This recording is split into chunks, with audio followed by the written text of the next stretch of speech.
CEO of Liggett. I'm looking at the date. It was taken recently. April 30th? April 30th of this year, and it's very much an edited version, and it's brief.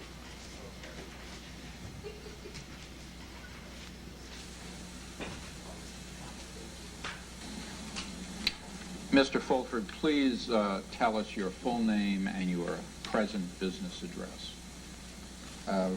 Ronald Stanley Fulford, and the business address is 700 Main Street, Durham, North Carolina. What is your present position with Liggett? Chairman and CEO of Liggett. Now, when did you first occupy that position? September the 5th, 1996. Now, looking at your business biography, in terms of your educational background, tell us about that. You're not an attorney, are you? No. Are you an accountant? Yeah, okay. That's my background. Yeah. All right. Plessy PLC, what exactly was that? It was quite a large electronic telecommunications equipment group in England. It was taken over probably about 10 years ago by GEC, which is another English group.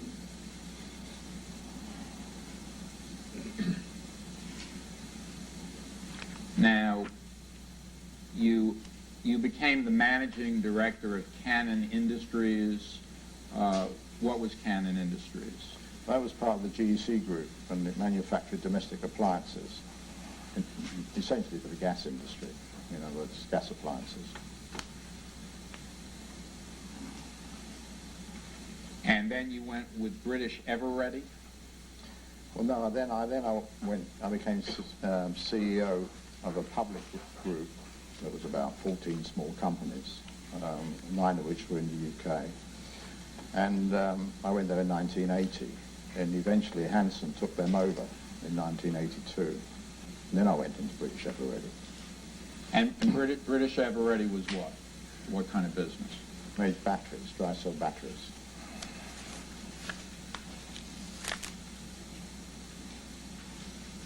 Then, according to your business biography, it says that in 1985 you were appointed to the position of executive chairman of Hanson PLC's Imperial Tobacco. Yeah. Go ahead. Sorry, I was just going to say, no, it was 1987, June 1987. Okay. Did you go directly from British Eveready to the Imperial Tobacco, or was there a gap? Actually, after I ran British Eveready, they also gave me responsibility for another one of their acquisitions called London Brick. So there was a time when I was running both, and I then I moved from both of those into Imperial. Had you had any background in the tobacco business at any level prior to assuming the position with Imperial Tobacco? No, none at all.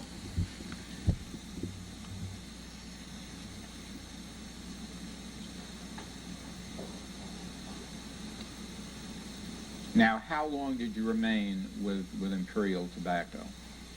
I left them early in 1996, February, I think. Now, you are the CEO. The technical name is Liggett Group, Inc.? Yeah, I think so, yeah. Now,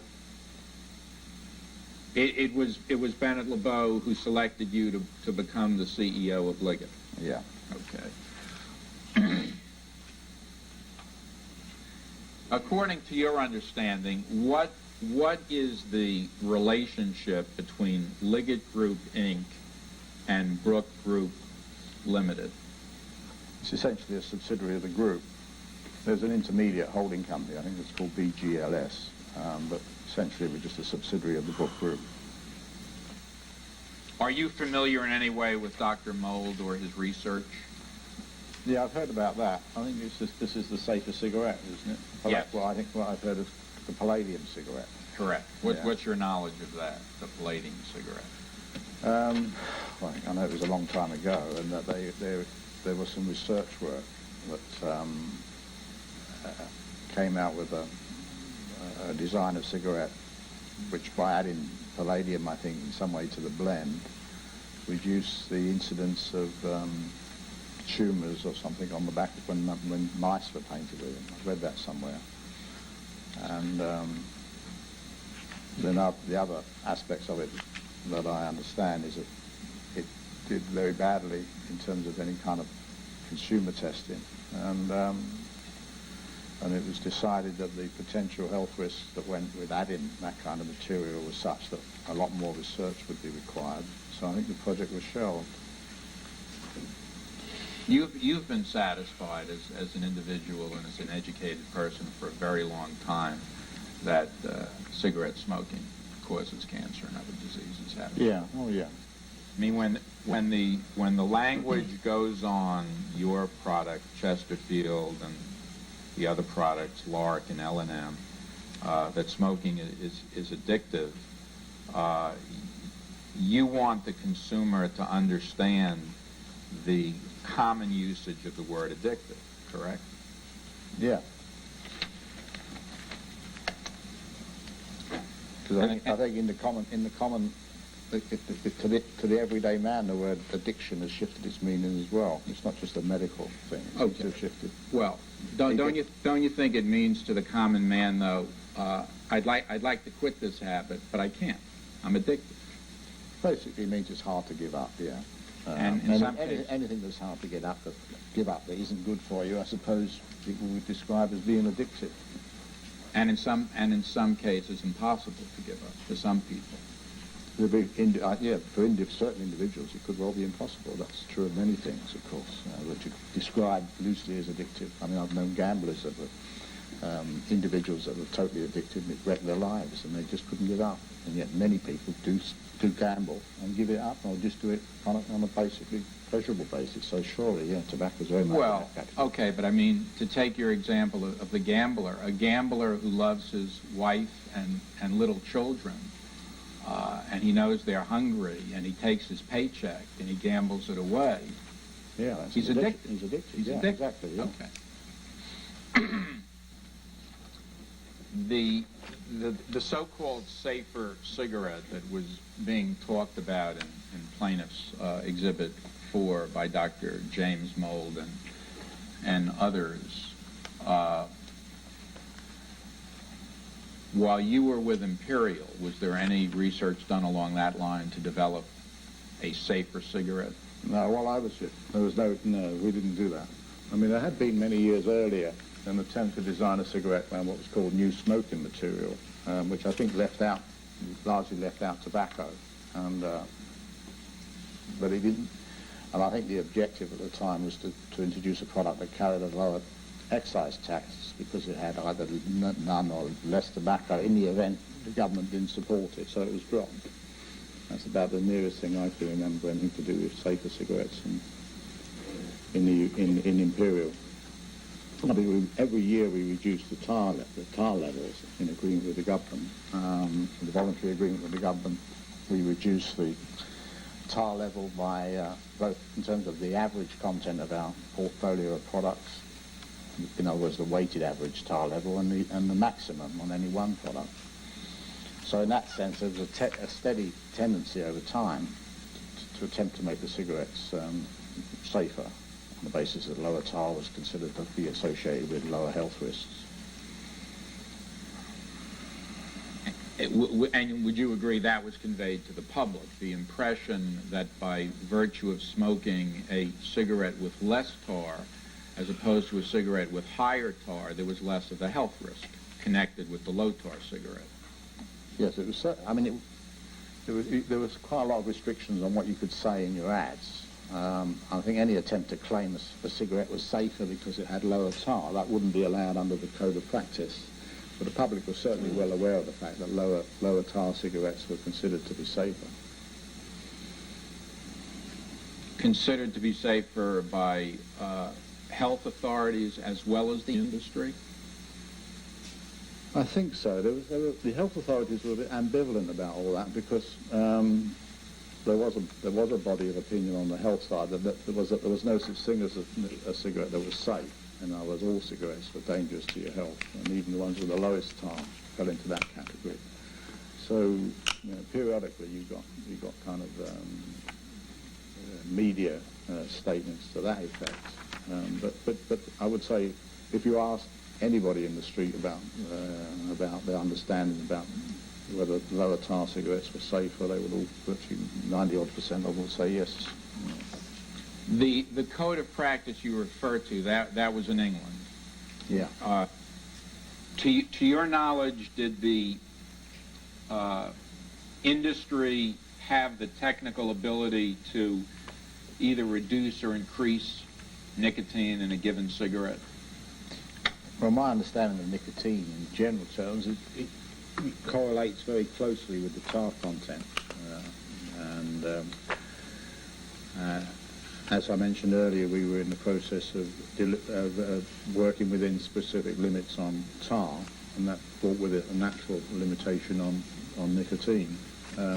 In Imperial, that's the only one I can speak for. I don't think there was no attempt that I knew of to manipulate the degree that nicotine was moved differently to tar levels. We just regulated tar, but we had to report on the nicotine content. I think that was part of the package. You do not have a scientific background, do you? No. Okay. No.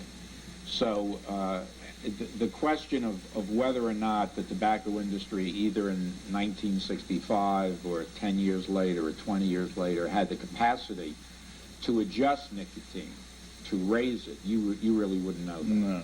Okay. Now, I believe you said earlier that by manipulating the filter, you could manipulate the nicotine content. Yeah, it affected both, you see. It affected the tar, and the nicotine, yeah. The more filtration, the less tar nicotine got through to the smoker. I mean, low tar cigarettes are essentially, I think, designed that way. Plaintiff's Exhibit 21, memorandum from D.M. Conning, dated May 15, 1978, the title of which is The Concept of Less Hazardous Cigarettes. And starting at the very top, there are broadly two sets of problems which attend the concept of a safer cigarette. The first is concerned with the ethical question. Is it morally permissible to develop a safe method for administering a habit-forming drug when in so doing the number of addicts will increase? The second relates to the technical feasibility of achieving greater safety. To anyone interested in preventative medicine, the first is not a real question, given that substantial numbers of people do smoke and are seriously damaged by it. It is thus in the best tradition of preventative medicine to find a mechanism which allows the activity to continue less hazardously. Do you agree with what I just read, or do you take issue with it? Do I agree with it?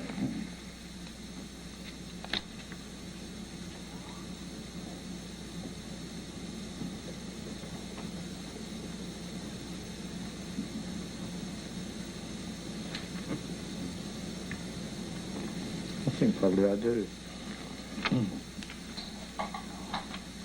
But in terms of nicotine being addictive, smoking being addictive, smoking causing lung cancer, heart and vascular disease, and emphysema, you agree with all that? Yeah. I'll introduce myself again, Mr. Fulford. I'm Ted Grossman. I represent R.J. Reynolds Tobacco Company. I'm going to be asking you several questions today. Now, you were asked a number of questions this morning with regard to a set of about 30 documents that were presented to you by Mr. Rosenblatt, the lawyer for the plaintiff. Do you recall that? I do. Many of those documents precede your tenure at Liggett. Is that correct? Correct. You've been CEO of Liggett only for the last 7 months? Absolutely. You've been in the United States only for the last 13 months? Yeah. And these documents from the 1960s and 1970s that you were presented as exhibits precede your tenure, is that correct? Correct. You've made no study of the historical documents at Liggett or any other American tobacco company in the 13 months that you've been in the United States, is that correct? Correct. You don't know the authors of these documents, is that correct? That's correct. You don't know the recipients of these documents, is No. that correct? No, all those things I said at the time, yeah.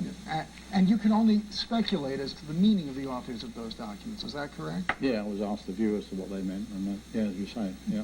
But all of your testimony with regard to those documents was speculation, isn't that correct? Yeah.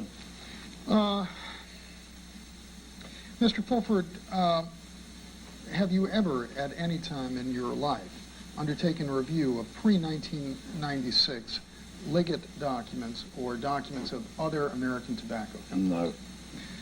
No.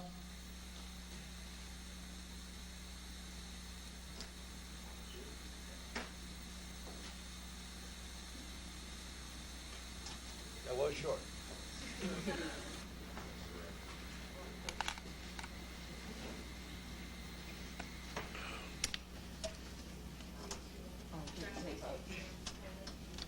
Okay, why don't we go into jury room for just a few minutes?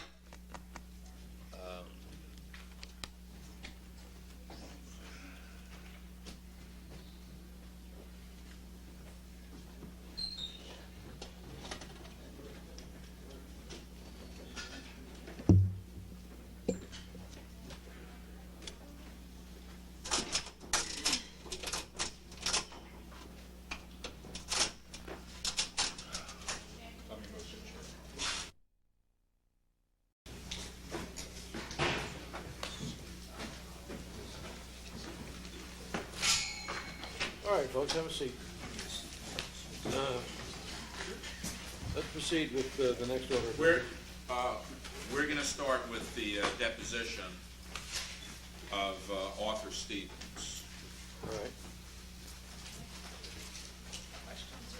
right. Who's reading? I guess I'll read the questions. Okay. Just the yellow. Yeah. Could you give me just Page 6, line 10. just 1 minute, please?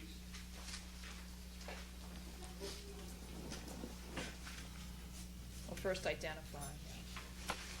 Yeah, this was a deposition taken of Arthur J. Stevens on December 3rd, 1993. It was not a video deposition. Okay.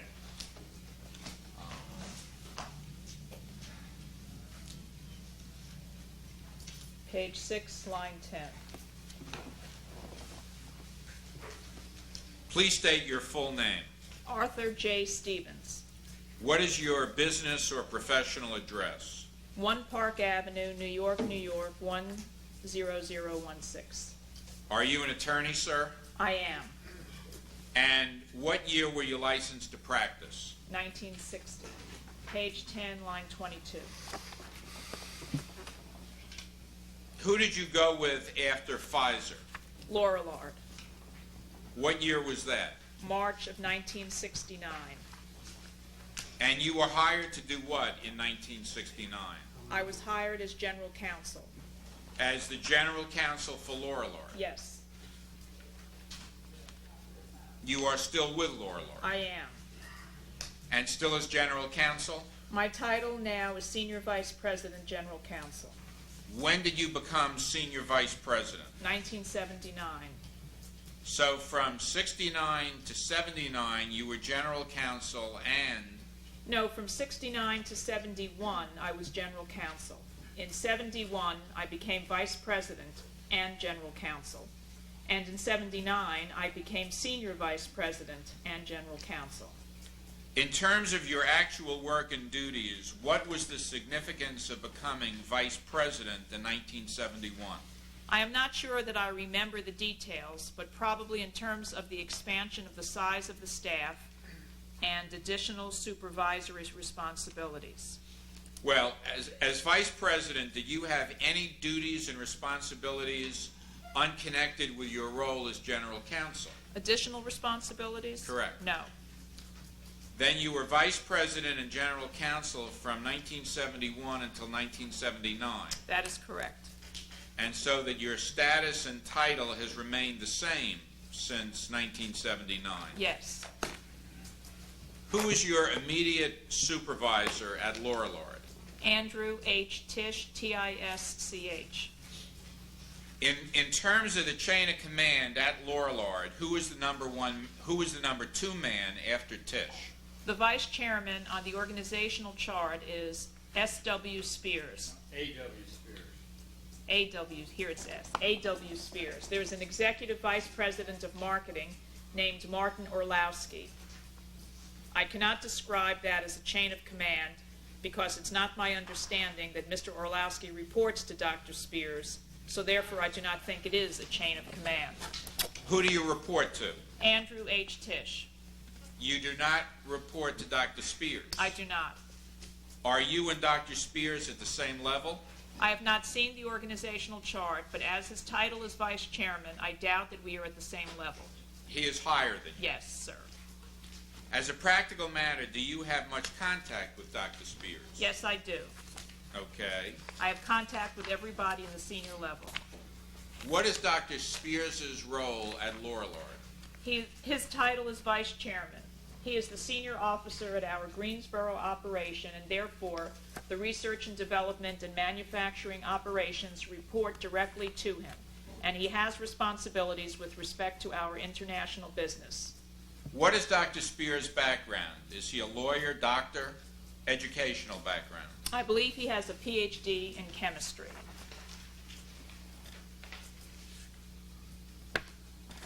What do you do for Lorillard outside your capacity as an attorney? Outside of my capacity as an attorney? Right. I mean, when I hear the title Senior Vice President and General Counsel, you know, my assumption is, okay, General Counsel is one job, Senior Vice President is another job. The cleavage is not that clear. My responsibilities at Lorillard, other than in my role as General Counsel, encompass responsibilities with respect to the external affairs of the company. Give me an example of some of those external affairs. I have responsibility for the government relations. I have responsibility for such public relations as we conduct. And I have responsibility for a liaison with organizations outside the company that are related to government relations and to industry activities. What is involved with government relations?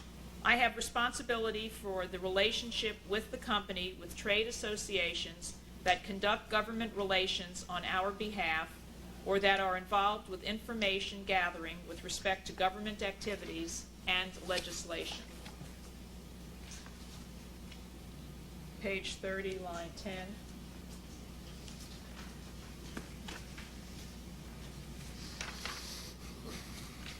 Are you a smoker? I am not. Page 42, line 20.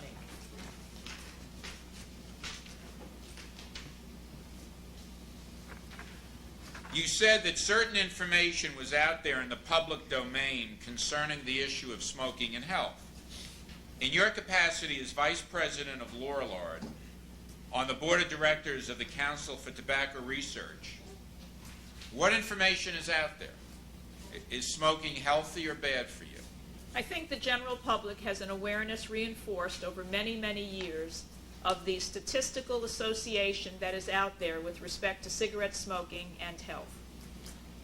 That's not what I asked you, Mr. Stevens. I asked you, from your standpoint, is smoking healthy or unhealthy? Well, is it good for you? Is it neutral? Is it bad for you? I am saying to you, I understand that there is a considerable body of information, statistical information, that associates cigarette smoking with certain diseases, but that the actual cause of many of the diseases associated with cigarette smoking has not scientifically been proven. And it is my understanding that that split of view is well known to the public and is the subject of a great deal of discussion. It's at the very essence of much of the government's program. It is at the foundation of some of the warning notices, and that the so-called smoking and health controversy is a very well-known controversy. 45, line 12.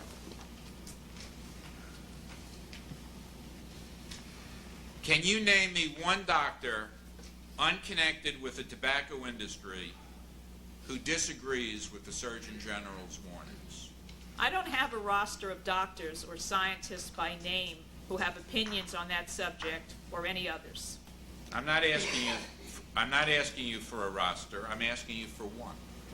Well, a roster would include 1 or 10. I don't keep a list of names. The warning on the packages, how many brands does Lorillard make? 5 or 6 or 7. What are the major ones? Kent, True, Newport, Old Gold, those are the principal brands. Which is the best seller today? Newport. The warning that is on a package of Newport that uses the word cancer, what does the warning say? It is preceded by attribution to the Surgeon General. It says, quote, warning, cigarette smoking causes lung cancer, heart disease, emphysema, end quote. Perhaps not in that order, but I think those are the diseases specified in that warning notice. So even though that warning says that cigarette smoking causes cancer, it does not say anything about a statistical association. It says it causes cancer, heart disease, and emphysema. You are saying that that is really not true? Has not been scientifically proven? I said that the warning notice is attributed to the Surgeon General. My understanding is that the Surgeon General reaches that conclusion on the basis of a compilation of studies that he performs periodically, that it is not on the basis of tests which scientifically demonstrate the basic mechanism for the cause of lung cancer, that it is a compilation of studies, that there are studies to the contrary. I am simply asking you, from your standpoint as Vice President of Lorillard, the Surgeon General's warning that is on Lorillard products which say cigarette smoking causes lung cancer, heart disease, emphysema, and may complicate pregnancy, as far as you are concerned, that is an untrue statement based on what you have already just told me. I said to you, I think it is not based on scientific tests that have demonstrated causation. Have you read any of the Surgeon General's reports? I have read many of the Surgeon General's reports. Next page is 5618. When did you first have any dealings with the Council for Tobacco Research? Almost immediately upon my coming with Lorillard in 1969. And what were those dealings? A cognizance of the activities of a CTR, an awareness of what the council was and what it did, and I attended meetings of the Council for Tobacco Research Board of Directors. When did you become a member of the Board of Directors of CTR? I believe in 1979. 79? I believe in 79. Well, during the period from 69 to 79, did you attend meetings? Yes, I did. In what capacity?